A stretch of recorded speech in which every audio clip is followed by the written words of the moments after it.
Tidak ada dalam Injil manapun Yesus mengajar kita harus bersunat. Tidak ada. Yesus memang disunat karena dia masih bayi. Apa dia yang nyuruh Bu pada Bunda Maria, Bu, aku bawa ke dokter tukang sunat, apalagi waktu itu belum ada dokter ya, untuk disunat. Enggak kan?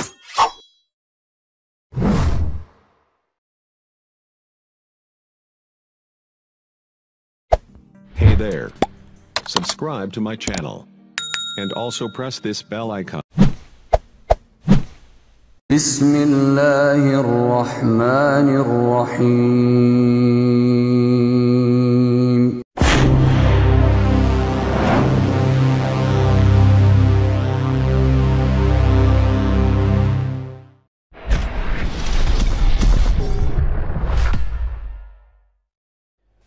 Bismillahirrahmanirrahim. Assalamualaikum warahmatullahi wabarakatuh.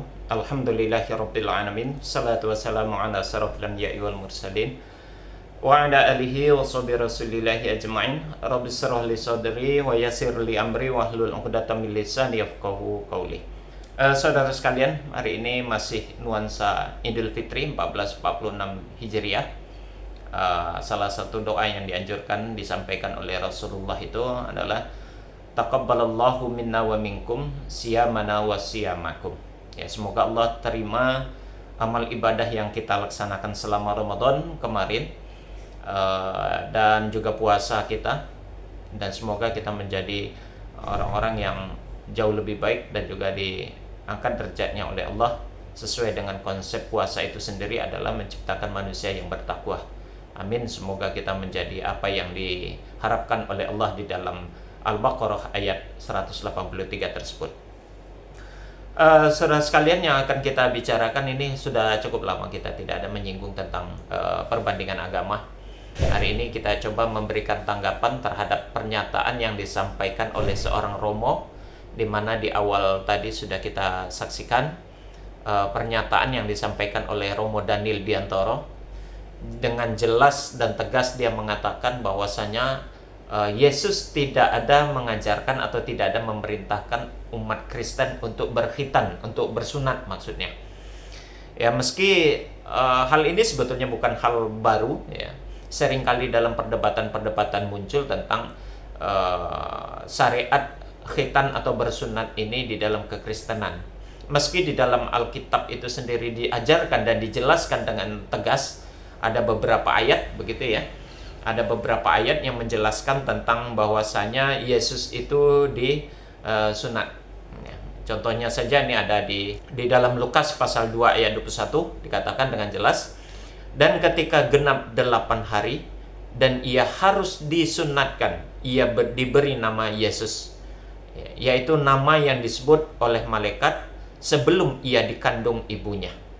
Jadi Lukas pasal 2 ayat 21 ini menyatakan bahwasanya Yesus telah disunat pada usia 8 hari. Kemudian sebetulnya banyak ada beberapa ayat lainnya yang menjelaskan tentang sunat ini. Di dalam Imamat pasal 12 ayat 3 juga ada dikatakan, dan pada hari ke-8 haruslah dikerat daging kulit khatan anak itu. Yang jelas secara syariat sebetulnya di dalam Alkitab, meski ini di dalam Perjanjian Lama, itu dijelaskan dengan tegas bahwasanya Yesus disunat. Nah, bahkan di dalam surat Kejadian pasal 17 ayat 14 dikatakan, dan orang yang tidak disunat, yakni laki-laki yang tidak dikerat kulit khatannya, maka orang itu harus dilenyapkan ya, dari antara orang-orang sebangsanya. Ia telah mengingkari perjanjianku. Artinya di dalam Kejadian pasal 17 ayat 14, bagi seorang laki-laki yang tidak disunat, maka dia harus dilenyapkan. Maaf, kalau bahasa kasarnya ya harus dibunuh begitu. Ya, ini tidak bahasa Alkitab ya, di dalam bahasa Alkitab begitu. Meski sekali lagi, meski ada pernyataan dan ajaran yang begitu jelas dan tegas di dalam Alkitab tentang sunat, tapi tetap kekristenan tidak menjadikan itu suatu ajaran dan suatu syariat. Makanya tadi pendeta ataupun Romo Daniel Biantoro dengan jelas dia mengatakan Yesus tidak ada mengajarkan atau memerintahkan umat Kristen itu untuk disunat. Nah, Yesus melaksanakan itu ya karena masih bayi, katanya begitu. Padahal ini yang menjadi suatu syariat seharusnya begitu. Dan sebahagian lagi kalau kita tanya itu adanya di Perjanjian Lama, di Perjanjian Baru tidak ada, seolah-olah begitu. Ada yang memberikan satu alasan demikian, bahwasanya itu hanya berlaku untuk kaum Yahudi. Jadi orang-orang Kristen setelah masa itu, setelah datang Perjanjian Baru itu tidak berlaku. Padahal kedatangan Yesus itu bukan untuk menghapus dan menghilangkan syariat yang ada di dalam Perjanjian Lama. Ya, apa yang telah dijalankan oleh kaum Yahudi, karena memang Yesus itu sendiri adalah orang Yahudi, itu juga diterapkan di dalam Alkitab. Ya. Di dalam Matius juga pasal 5 ayat 17, ayat ini juga sering dijadi bahan untuk perdebatan, bahwasanya Yesus tidak pernah membatalkan apa yang sudah ada di dalam Taurat atau hukum Taurat itu.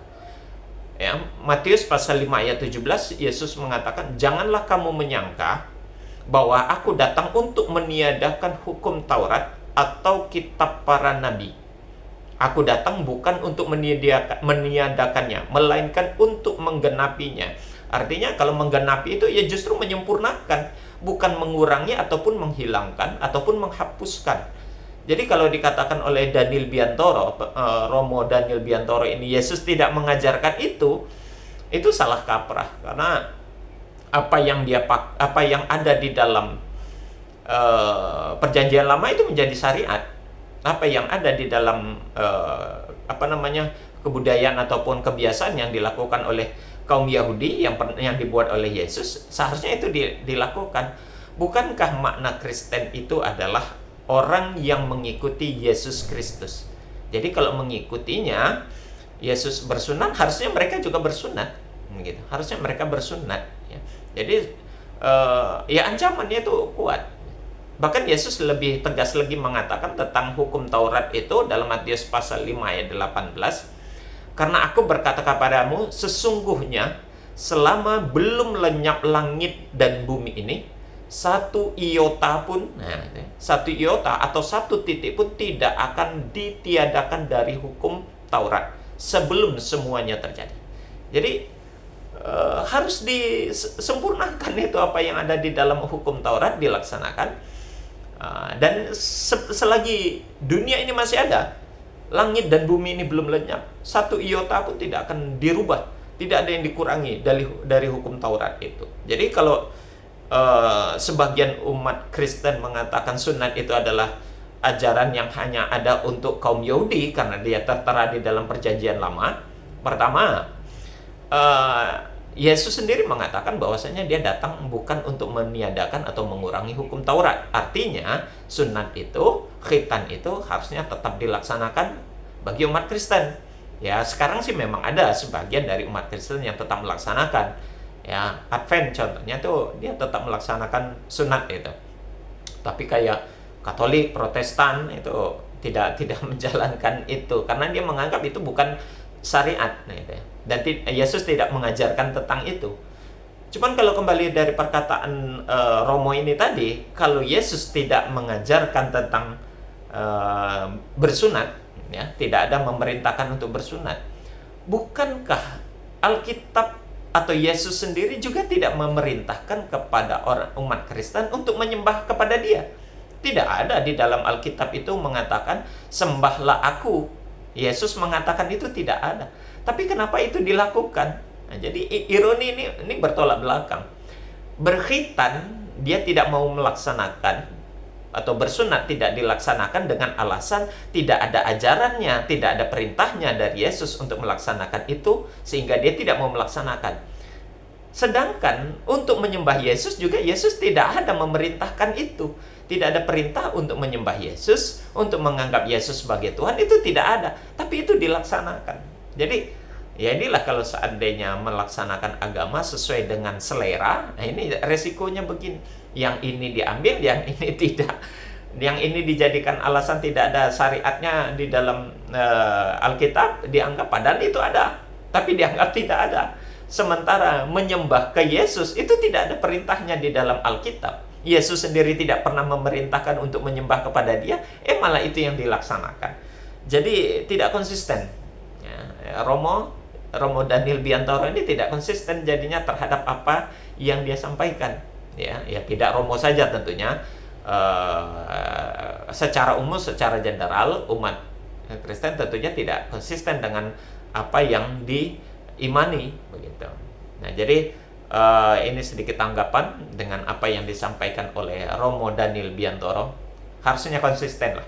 Kalau memang menganggap khitan itu tidak ada ajarannya atau Yesus tidak memerintahkan untuk berkhitan atau bersunat, harusnya juga konsisten. Menyembah Yesus juga tidak dilakukan karena Yesus juga tidak pernah memerintahkan kepada sahabatnya, kepada muridnya, apalagi kepada khalayak ramai untuk menyembah dirinya. Itu juga tidak ada di dalam Alkitab itu. Demikian saudara, semoga ini bermanfaat dan menjadi iktibar dan bahan perbandingan kepada kita semua. Kita akhiri dengan kafaratul majelis. Subhanakallahumma wa bihamdik, asyhadu an la ilaha illa anta, astaghfiruka wa atubu ilaik. Assalamualaikum warahmatullahi wabarakatuh.